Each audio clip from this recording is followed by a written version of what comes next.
Ang video na ito ay para lamang sa mga taong ninanais ang katotohanan. Ngunit hindi ito ninanais ng video na ito ang sirain o lituhin ang inyong pananampalataya.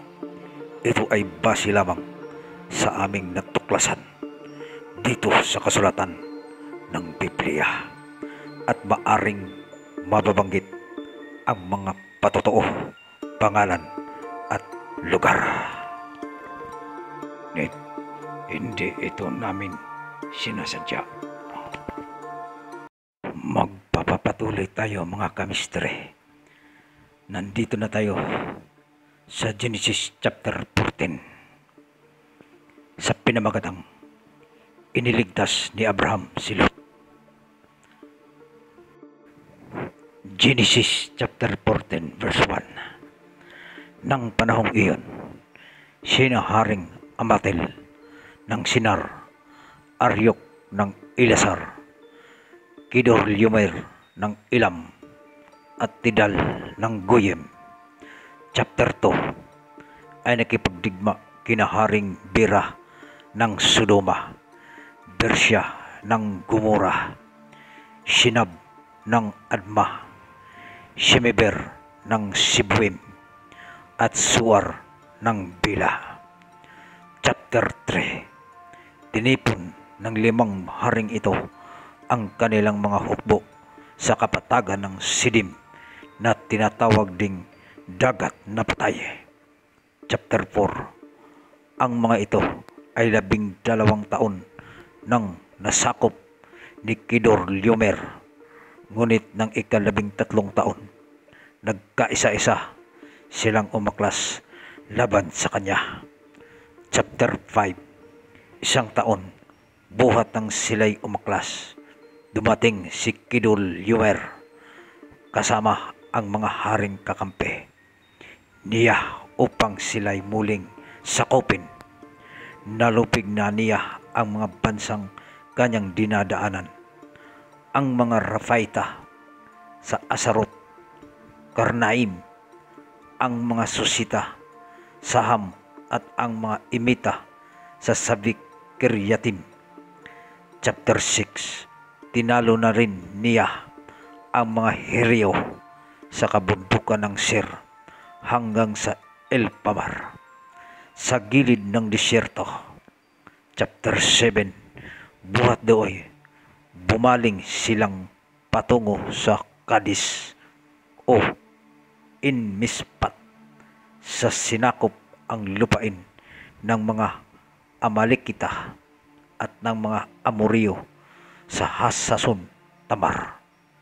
Chapter 8. Tinipon nga ng mga hari ng Sodoma, Gomora, Adma, Sibwim at Bila ang kanilang mga hukbo sa kapatagan ng Sidim at doon nila hinarap. Mga kamistere, sa una pa lang ng pagpasok natin sa kwento ni Abraham ay naghihinala na tayo na napakarami na ng mga tao na hindi magkakasundo sa bawat lahi at sa bawat ng kanilang mga bansa. Kaya mga kamistere, kung ating babasehan lamang ang mga lahi ni Noah papunta dito sa mga lahi ni Abraham, ay wala pong kasiguruduhan na ang lahat ng mga taong ito ay nagmula sa lahi ni Abraham. Tiyak na ang mga taong ito ay nagmumula ito doon sa kwento ng Tore ng Babel na pinamumunuan ni Nimrod, dahil nagsasaad doon na ang mga anak ng Diyos ay bumaba dito sa kalupaan ng planetang Earth. Mismo mga kamisteri, ang tinatawag na Diyos na si Yahweh ay bumaba sa kalupaan ng planetang Earth upang tingnan ang ginagawang tore ni Nimrod na may mga kasamahan ito nang bumaba sa kalupaan ng planetang Earth ang Diyos na si Yahweh.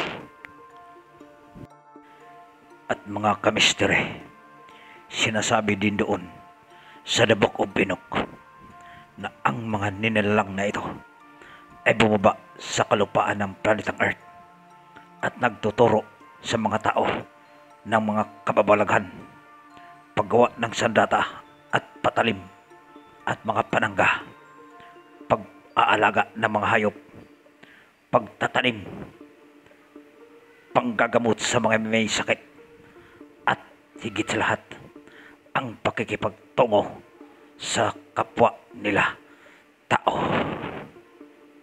Ya, mga kamistire, dito sa panahon ni Abraham ay kalat na ang mga iba't ibang lahi ng tao at iba't ibang uri ng pinagmulang mga Diyos.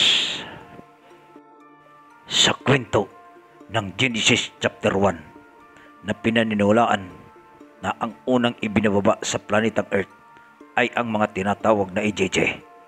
Kasama rito ang mga Homo erectus hanggang dito sa paglikha kina Adan at Eva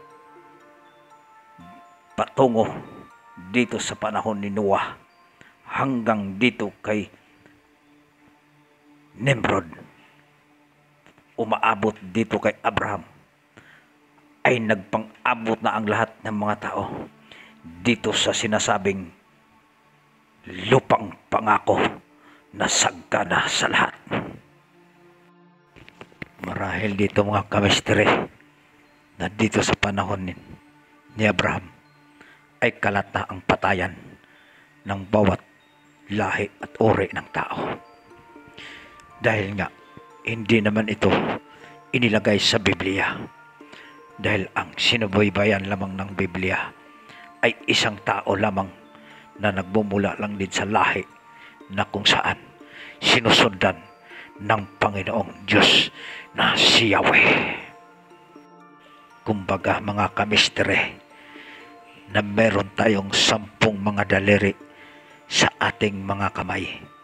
Ngunit isang daliri lamang sa 10 ang pag-aari ng Diyos na si Yahweh o nagmumula sa mismong lahi niya.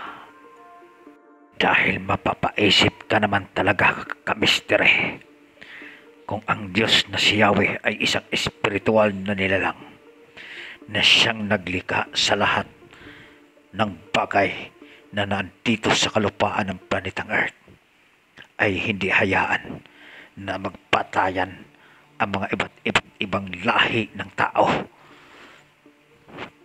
upang makaangkin diyan sa kanyang sinasabing lupang pangako na sagana sa lahat.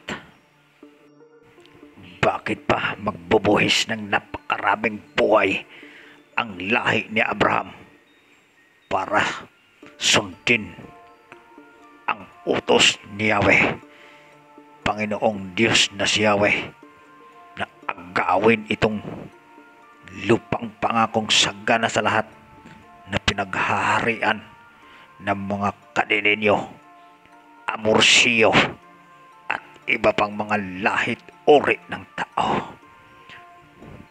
Kung ang sinasabi nga na ang dagat kayang gawin ng bundok ng Diyos na si Yahweh at ang bundok kayang gawin dagat ng Diyos na si Yahweh, pero bakit ang lupang pangakong sagana sa lahat ay hindi magawa doon sa ibang parte ng kalupaan ng planetang Earth at ibigay na lang ang nasasabing lupang pangako doon sa ibang lahi upang maiwasan ang patayan, pagtanak sa dugo? Maari namang gumawa